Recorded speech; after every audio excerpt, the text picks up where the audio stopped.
Welcome back, everyone, to the Ryse and Grind podcast. Again, I have no idea what episode this is, but I am your co-host, Jake Oakey, and across the table from me, we have Ryse CEO Nick Stella. We got a special Buffalo boy in the house today, Chris Gronkowski. Yeah. Boys, introduce yourselves. Bills Mafia right here. Here we go. Back in the day, dropping elbows on Nick. He didn't even know it, but that's what you do in Buffalo, though. You meet up at a game, everyone parties. You don't even know who you're partying with. Next thing you know, you're elbow dropping them. Man, you know, people ask me that. They're like, is the Bills Mafia real? I'm like, yeah, it's fucking real. Oh, that's real, Absolutely man. real. You have nothing else to do.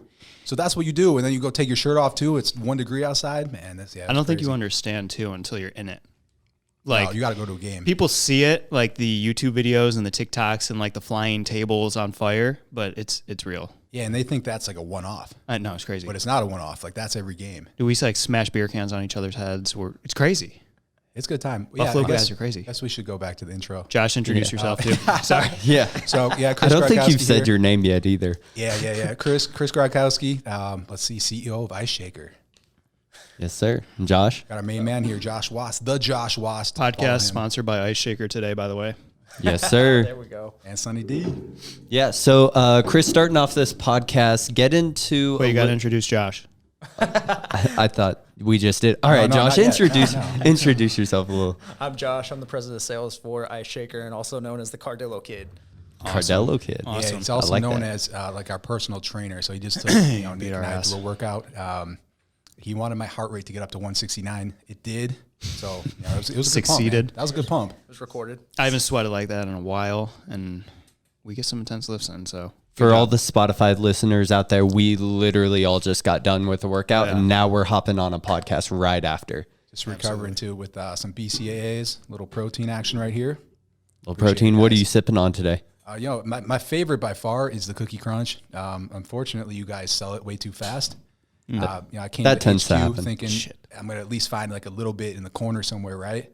Not today. Nothing. Everyone comes in and asks, hey, you got any left over? You got one? And I just wanted one scoop. I know, me too. I've was been it. wanting it for a few It's weeks the way now. it goes. But man, yeah, that's some good stuff. But So, Chris, starting off this podcast, get into a little bit about your background, like before Ice Shaker and everything. Football days, huh? yeah, the football days, man. Let's see. Born and raised Buffalo, New York. Middle of 5 boys, just absolute mayhem. 4 of us went on NFL. Oldest brother played baseball. And so, man, that was me, man. Went to college, University of Arizona, learned how to party even more. I don't know if that's possible, but I think we brought the party to Arizona. And then from there, had a chance to play in the NFL. So bounced around 3 different teams, 4 years. And then, successful for me. When you compare it to my brother's career, you're like, man, this kid sucks. But, anyone else that doesn't have a brother that's an all-pro Hall of Famer, it was pretty I think good it's career good for being me, in the so. NFL. It was cool, man. It was a great start for me. Use that money to then go into business and start my own business. So actually started first with my wife, started a business with her. And then about 5 years into it, wanted to get back into the sports and fitness realm. So had an idea for just a whole new ice shaker or a whole new shaker bottle and created this product called Ice Shaker where I wanted to get one bottle that I could use all day, every day. That was kind of the goal. Like I didn't want to go home and grab a plastic shaker that sucked and bring it to the gym, then go home and grab a different bottle for work and do all that. It was like, let's make one bottle that can do it all. You know what I really like about Ice Shaker? I like how you guys evolve. I remember when you guys were on Shark Tank, it was a totally different Ice Shaker than it is now. And it's gotten, you're constantly putting time into it, I could tell. Yeah, you know why it's actually called Ice Shaker? I don't even tell people this much, but when we first made it, it was just a basic cup with a shaker top on it, and there was nothing to like blend it up with. So I called it Ice Shaker because you had to put ice in it to blend. Really? That was kind of the idea. Like, you got to put an ice cube in it to blend it up, man. Yeah. So I called it Ice Shaker. Kind of made sense at the time. But since then, this is the 3rd edition. We're always taking feedback. We're always looking to make it better. So we're right now we're looking at new things we're going to make. We have cooler bags coming out for people that like to bring their meals to work with them. We're bringing jugs, and we're redoing the bottles too, man. So No, you're doing a good job. I like people that evolve, and you've definitely evolved through the years. I've seen it personally, so. Yeah. So we're looking for version 4, man. It might be next year, so don't tell anyone yet. But Damn. Oh, wow. Too bad it's on the podcast now. we're gonna go next level, man. That's the game plan. So Awesome. as long as everything goes to plan, which it's been so far, we're hoping to make it even better next year. Jake, I'm going to ask a few questions for him while we're on this Ice Shaker topic. What's your biggest struggle in business right now?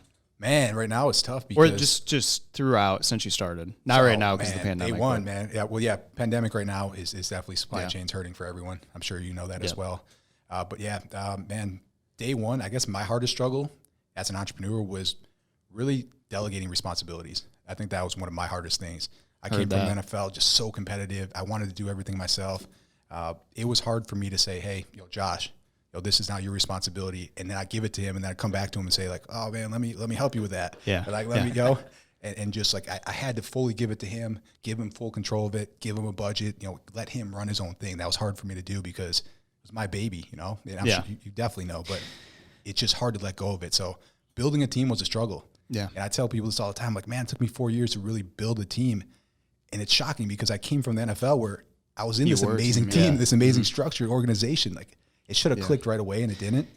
No, that's the hardest thing for all owners too. And like, the more people, the more divisions, especially when you have people fail. Have you had people fail yet? Or have you always gotten good employees This is my first employee right here, man. Okay. Yeah, Josh, when did you start with Ice Shaker? Started about 5 years ago. 5 years ago from the beginning? Yeah, we had OG.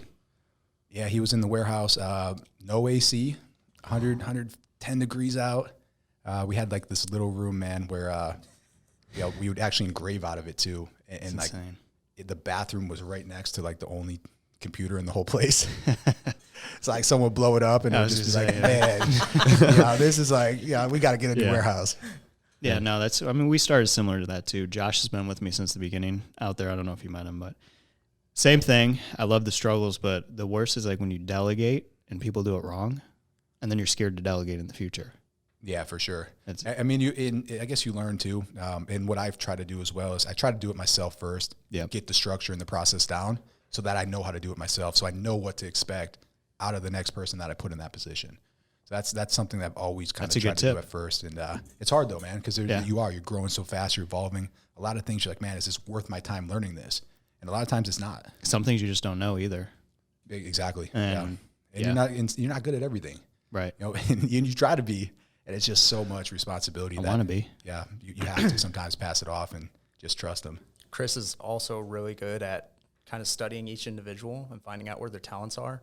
And then he pushes you towards your talents. So he'll find your strengths and your talents. Must be the NFL in him. It's got to be, right? It's got to be. I'm a scout, man. Got it down now. He does. He like scouts you out and puts you in a good position. And that's a good attribute, man. I fail at that sometimes. I just assume people can do things. And I think over the years we've grown so quick. We have 15 employees here. We have people like outside contractors. I just assume people can get things done, and then they don't get it done. And I'm like, well, what happened? It's also hard to get it in your vision too. Yeah. Like the way you vision it. Because you were telling me. Are you picky too? I'm super picky. With like super. Are you talking about employee-wise or? Just no, like what? Like I would say I wasn't everything. at first. But you are now? We were pretty. Yeah. I mean, it was so much thrown at us at once. Shark Tank, man, like it's a blessing and a curse at the same time because you explode so fast. Well, I want to go into that, so let's hold for that. Yeah, that a lot just gets thrown at you. So a lot of times you're just trying to get it done is what it was. So you kind of skip on like making stuff super nice, like the finer details of packaging and really doing things the right way and making sure your customers feel appreciated. You kind of miss some of those opportunities because you just have too much on your plate. Yeah, you guys have done a great job with your packaging, the boxes to even what you put it in, the little packaging with all branded Ice Shaker with the little insert. Little sleeve, man. Yeah, no, you guys do a great job at it. Yeah, Rob, Rob comes up to me. He's like, my favorite part of the whole thing is the sleeve. I'm like, bro. I like even the product. Man. I like the sleeve too. It like feels good. You take it out. Yeah. It doesn't end at the box. You get a sleeve, and then it doesn't end there. You get a nice insert. It's like, damn, you guys put some thought into it. Yeah, there's a whole 9 yards right there. Yeah, man. But when he told me that, I'm like, man. So you're telling me the sleeve's better than the product? Come on, man. Let's get into a little bit about like how Ice Shaker started. Like, did it explode? Because I don't know this. Did it explode from Shark Tank initially?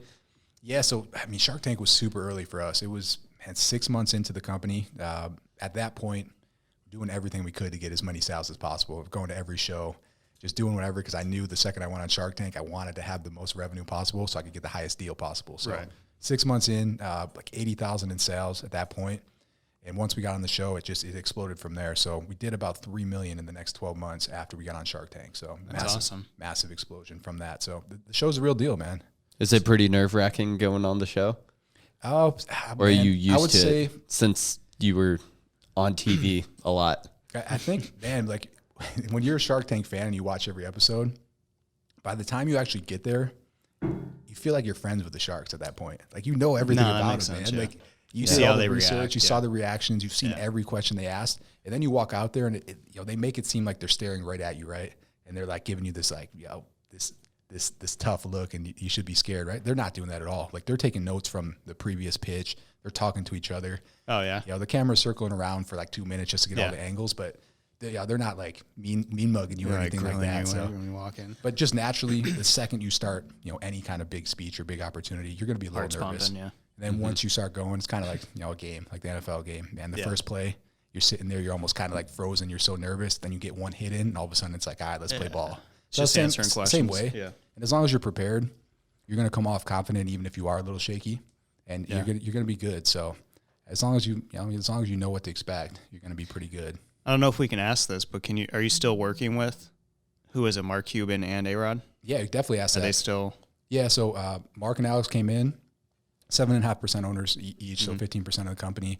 Mark's still in. My brother Rob bought out Alex. So nice. Rob retired.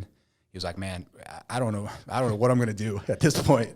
He's like, but I want to get in the business world. Rob definitely helped us get this off the ground Yeah. as well. Came on the show with us. He helped promote it through his social pages, and he's like, I want to be a part of it. I want to see what business is all about. I want to see what it's like outside of football. So reached out to Alex. Alex was nice enough to kind of do this cool deal. Rob went on like the Barstool podcast for him.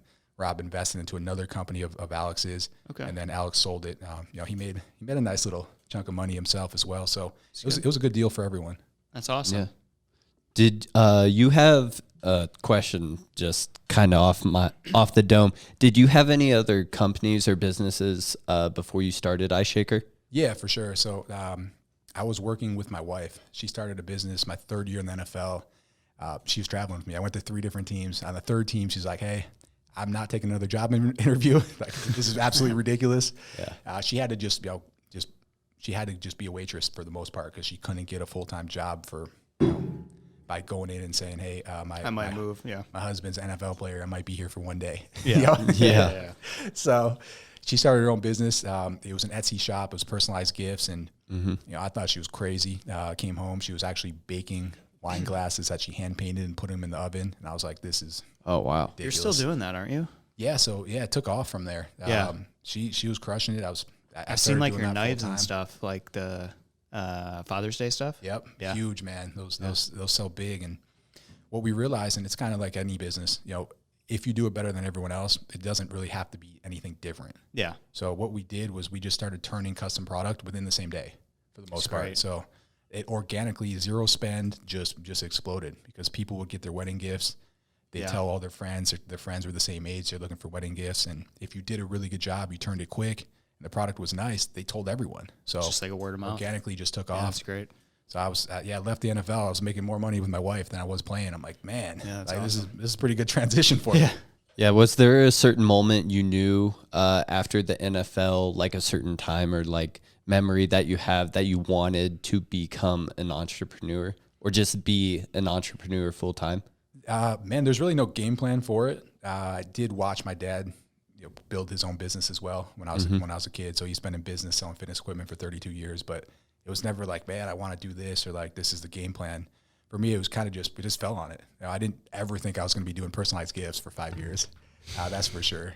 And then, from there, it was like, I never thought I would, be making a shaker bottle, but it was just an opportunity that I saw that I jumped on. You saw a hole in the market? Absolutely. Yeah. Yeah. Just an opportunity there. And it was just something I was passionate about as well. It was like, how can I go to the gym and call it work? Yeah. This is a great way to do it. So Yeah. let's exactly make what a we shaker do. bottle. Yeah. Yeah. That's what we do.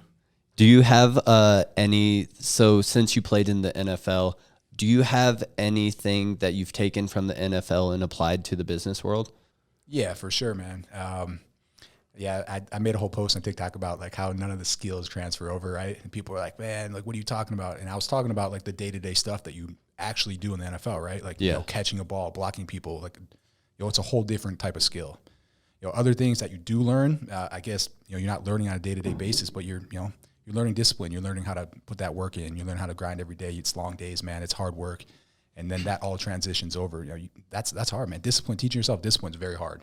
And that gets just ingrained into you after playing football your whole life. So as an entrepreneur, it's nonstop. You're never not thinking about the business. You never have a true day off. So that helps a lot. The second one that kind of hit on before that took me so long to realize was the teamwork aspect.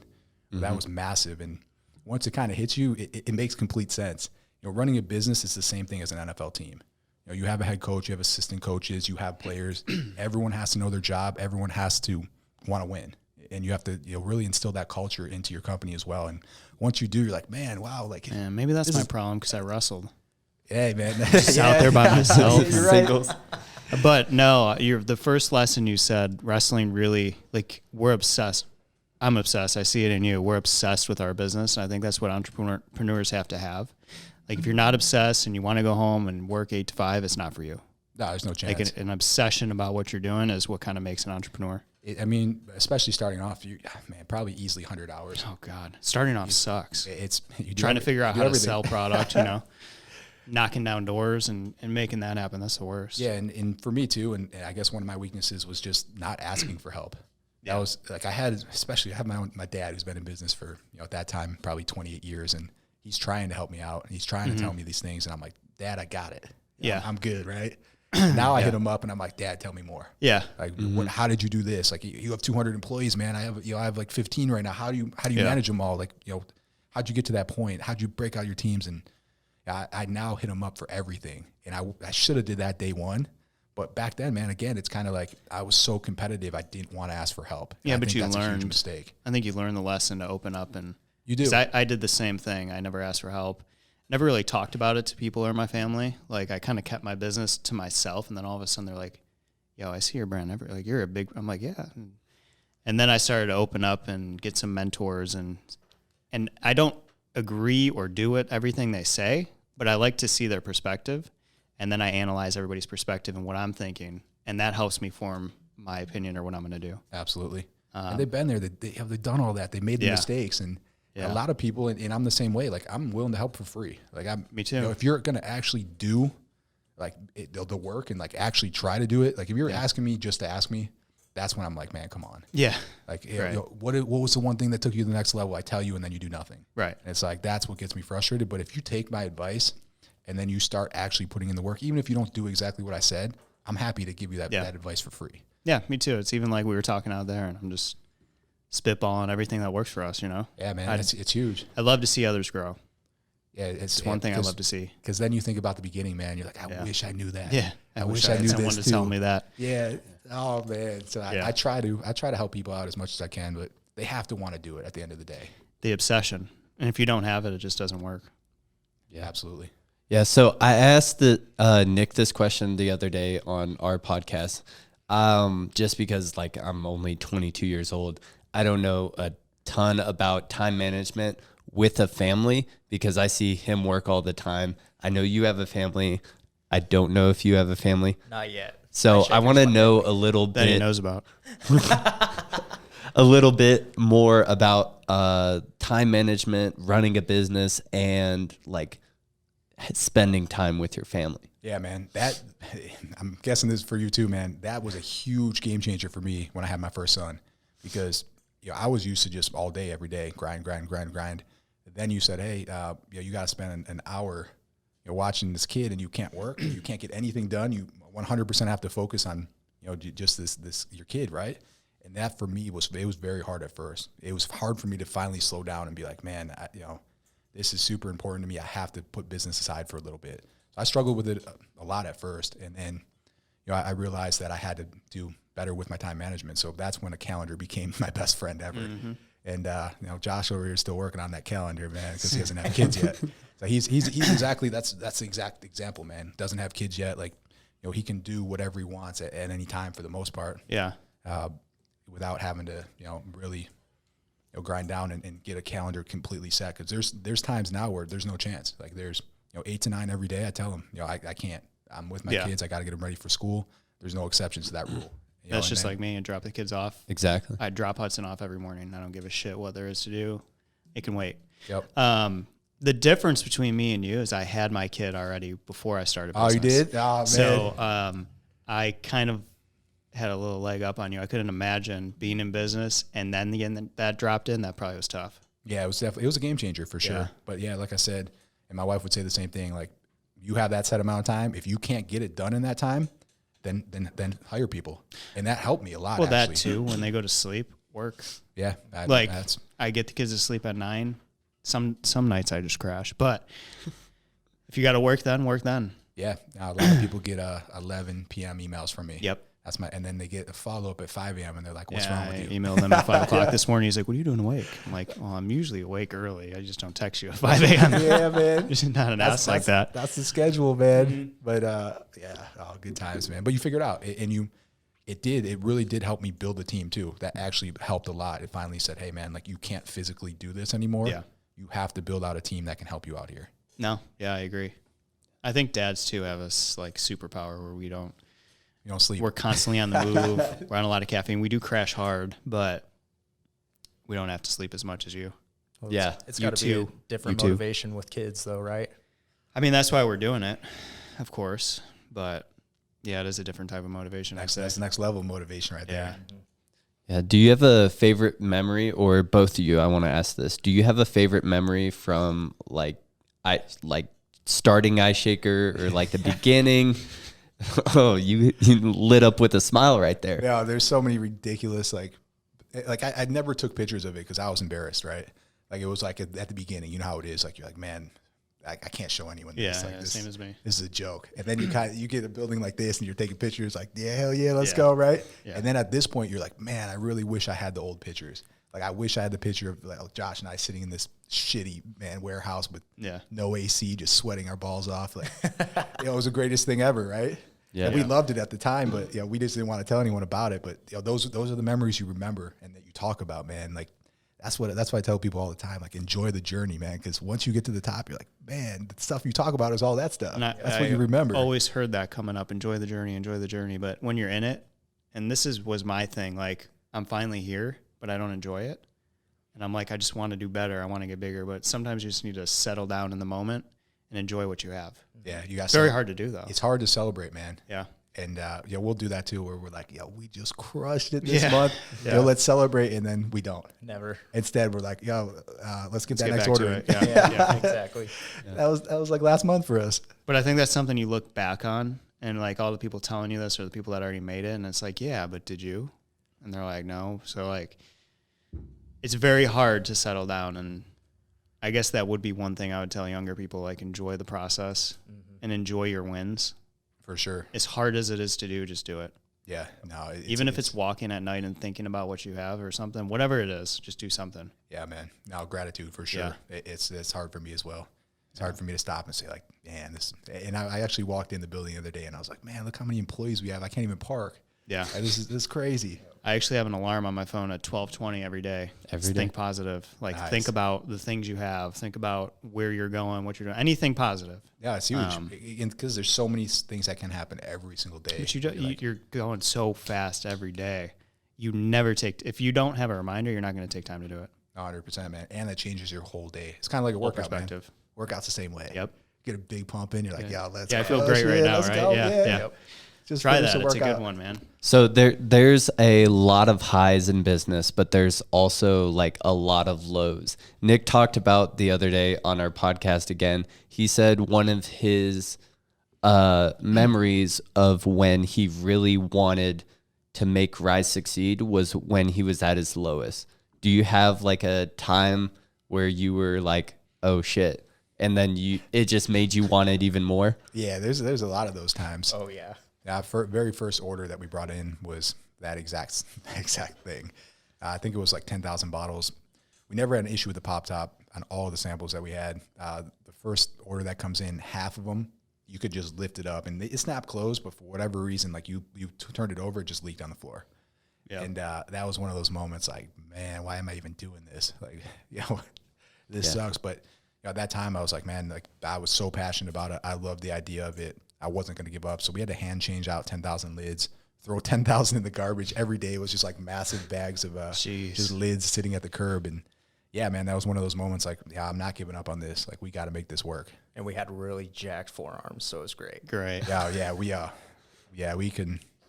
Why? Wait, why is that? Just from Because he had to screw them yeah, to up. twist Oh, so okay. many, and then we also had to shake them like to make sure they didn't leak. So we Oh, would just yeah. like shake hundreds of bottles a day at You first. were good at shaking. Yeah, Josh, over there, man. Jeez. He was pretty good at it for some reason. I think it's true though. Like it's corny as it sounds. There's a moment when you're at rock bottom that you're either going to pick up and fix it or you're just going to let yourself fail. Oh, 100%. It sounds like a movie, but it's really like you sit there and you're like, am I going to fucking do it or am I just going to give up? Yeah, and that was the point. Like, and if you're That's not probably the passionate about football what in you're you, doing, though. man, you would just give up at that point. Because I didn't need to do it. There was no reason for me to make this product. Like, I was well off. Like my wife's business was doing well. I was doing it because I wanted to do it. It's got to be instilled with you from football to Oh, big time, man! just doing everything you like, did throughout your career. I also couldn't start something and then fail. not finish. Yeah, that would have drove me crazy for the rest of my life. So Yeah. Yeah. I want your opinions on this topic before I go restart this camera. So a lot of businesses don't tend to innovate. Like, let's say a lot of businesses still haven't got on TikTok, and TikTok has exploded. Everyone's on TikTok right now. What's your opinions on like innovating or dying in a business? yeah, that's huge for us. We listen to our customers and what they say. So, from day one, we listened to them. We took their feedback to innovate our bottles. We're actually on the 3rd version of the bottle. Every time someone leaves a negative review, that's an opportunity for you to get better. A lot of people get mad about it. They're like, come on, like my product's great, whatever. For us, it's like, hey, for whatever reason they see an issue with this, let's find a way to fix it. So that's how we innovate. TikTok's huge, man. Everyone was skeptical of TikTok at first, right? Mm-hmm. I got challenged to go on there and try to grow my profile, and I took the challenge. Yeah. When did you start TikTok?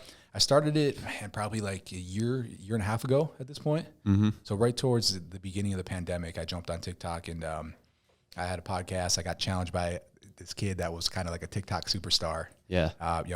He dropped out of college. He was like, man, I had nothing going for me. You have a lot. You have really cool stories to tell. Why do I have way more followers than you? I was like, oh, okay, man. Okay.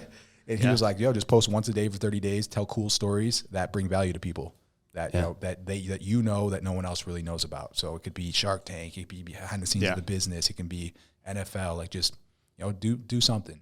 Just post once a day and see what happens. And at that point, I've been on TikTok for like a year at that point, but I would just post kind of like whatever I post on Instagram, and it didn't work. So I had like 10,000 followers. Within 30 days, I grew 350,000 followers, 50 million views on my videos. And I was like, man, this is a real deal right here. Yeah. Yeah. Do you want to talk about like when you made the switch to TikTok? Yeah, I think we just made the switch into a more viral style content. So what we found was repurposing content too. So, Instagram, you can post pictures on Instagram and it gets stale after a while. So we were finding these really good quick clips were working really well. And like we started on TikTok. I never liked TikTok. I hated it. But then I was like, fuck it, let's do it. So then YouTube Shorts came out. Yep. And then Instagram Reels, so we could like repurpose it across all platforms. I'm like, it's not so much the platform, I think it's what you said, like what information you're giving is what did well for you. But that platform just put it out there more. Because if you could put anything out there and people aren't going to watch it. So I think that helped me open up and realize like, let's really focus on stuff people want to see, and let's really focus on education. Yeah, and good content that brings value to people. Yeah. Because it's going to work on every platform if it's good. So yeah, that's what I. Yeah, okay, I'm just like bouncing all around right now. My mind's just going at like a million miles an hour. But in the NFL, since we are talking about like supplements and all that, what kind of supplements were you taking back then? Man, NFL, not really much. Really? Yeah, I mean, at that level, pretty much, you're fed all day, every day. Yeah. For the most part, like they have RTDs ready for you to drink after workout, stuff like that. But supplement wise, it was really just like whatever the team gave you, because so many guys are also scared of failing a drug test. Mm-hmm. So a lot of people are scared to take pre-workout stuff like that as well, and they kind of stay away from it because of that reason. Because guys have failed, from taking certain supplements in the past. So. When your livelihood's at stake, man, you would rather just stay away from it, I guess, at that point. So that's how I was back then too. When I played, I mean, it was almost 10 years ago now. So that was a lot different. Yeah. So back then it was like when pre-workout just came out, like Yeah. Explode. And it had like, some sketchy ingredients in it. Yeah, like Jack 3D came out, and like it was like next Killing level, people. right? So guys were like, everyone stayed away from it because they just didn't know what was in it at that point. Yeah, that's kind of crazy.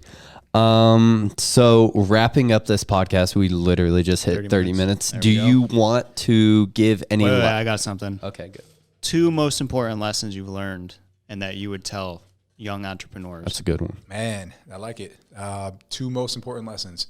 So I would say, man, first, if you're going to start a business, do something you love doing. At the end of the day, that's 100%. number one, man. Because if you don't, you know how it is. There's so many ups and downs that you're going to just quit. That first big dip, you're going to be like, man, why am I doing this? I'm out. That's probably the most important one. By far. If you don't love what you're doing, you're going to give up on it. It's never going to be successful.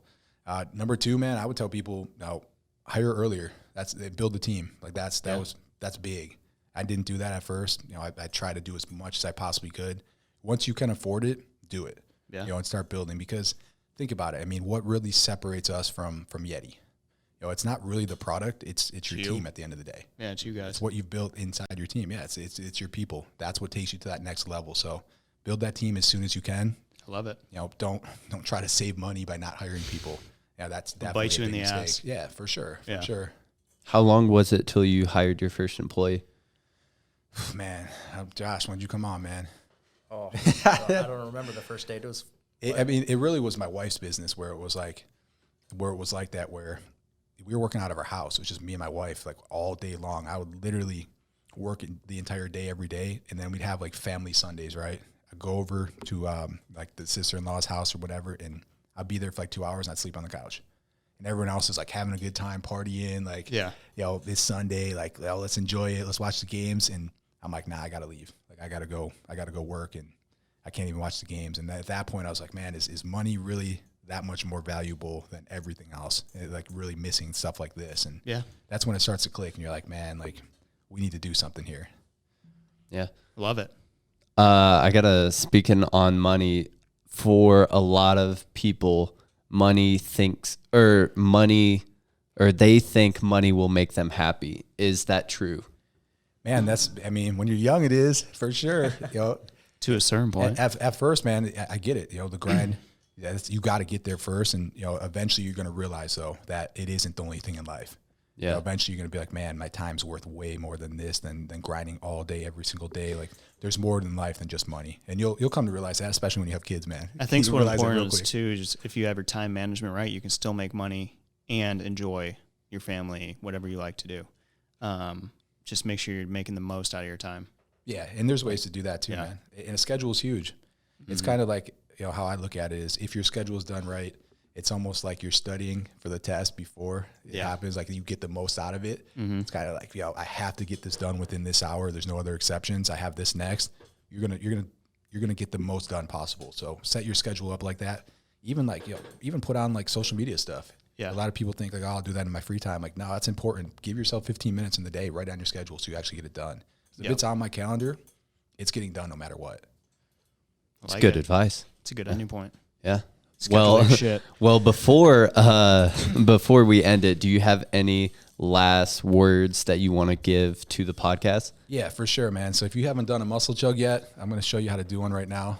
Josh, you got anything left in that shaker? Oh, a little bit. So this is the next movement. So we want to see everyone out there get the Ryse muscle chug in, ice shaker muscle chug in. I'll show you how it's done right here. I like it. What's great about it is you get to flex, but you're not really like showing off, right? Like you're really drinking a protein shake, but at the same time you're getting the bicep flex in, showing everyone what's up. So it's a great strategy here. This is how it's done. So I'm gonna put it on your forearm right here. You're gonna flex at the same time as you chug. So. Oh shit. We need to start doing that, Nick. So, viral content. All the Ryse athletes want to see your best muscle chug. Yeah. You got a code to plug? Ice shaker code? Oh, man. No, I don't have a code available on me right now. But code Ryse. He's going to put it in before we... yeah. I'll do it. Let me know before this comes out. I'll put it on there. Man, you tell me what to give your audience. 15% off. Let's do 15% off. Code Ryse at iceshaker.com. Iceshaker.com. Yeah, check it out, baby. Let's go. I like it. So last thing, make sure to plug both y'all's socials. Yeah, so at the Josh Was. This is, you got to, the front of it. That's official, man. This guy official. This guy blows up with that. But at the Josh Was, and then at Chris Gronkowski, and then check us out at Ice Shaker as well. We're everywhere. We're everywhere. I think I'm in every single platform. So Perfect. catch me on TikTok, YouTube, Pinterest. I'm beating you guys, man. You on Pinterest? Yo, it works, man. Everywhere. That's where I get all my design I'm telling ideas. you this right now. Workouts on Pinterest, it's the same thing. It's swipe throughs. Yeah. So the swipe, I guess they call it stories, I think, but it's the same thing as a swipe through. I haven't explored that yet. Full size. I hear it's good though, but Yeah, you'll. I mean, if you post every day, the weird thing is the algorithm's weird. So you post today, you're not going to see the benefits until like 3 months later. yeah. So what's that gonna kind of happens on YouTube too. So what's going to happen is you're going to post today, and you're going to be like, Pinterest Forget about sucks. it. Yeah. Yeah. Fuck this. You're like, man, I got like 3 views, right? And then all of a sudden, you're like, bro, why is my page just absolutely exploding now out of nowhere? And so that's happening to me right now from videos that I posted during COVID. Like the beginning of COVID, I started just pumping at home workouts. Yeah. Like every day, post one at home workout. I'm standing upstairs in my freaking, whatever room right there with my jerseys on the wall, just doing curls. And now those videos are getting hundreds of thousands of views. So Damn. it works. It's just, it's a long game, man. Just We're like gonna have YouTube. to But explore that one. if you're making the content already, May as well repurpose it. same just like size, we said. same dimensions, everything, just throw it on Pinterest as well. There's no reason not to. All right. On that note, we're gonna go on Pinterest. I'm Ryse CEO, Ryse_CEO on all platforms. Including And Pinterest. I am Jake_Oki on all platforms and soon to be Pinterest too. Thank you guys for listening to the Rise and Grind podcast. Me and Nick will see you next time.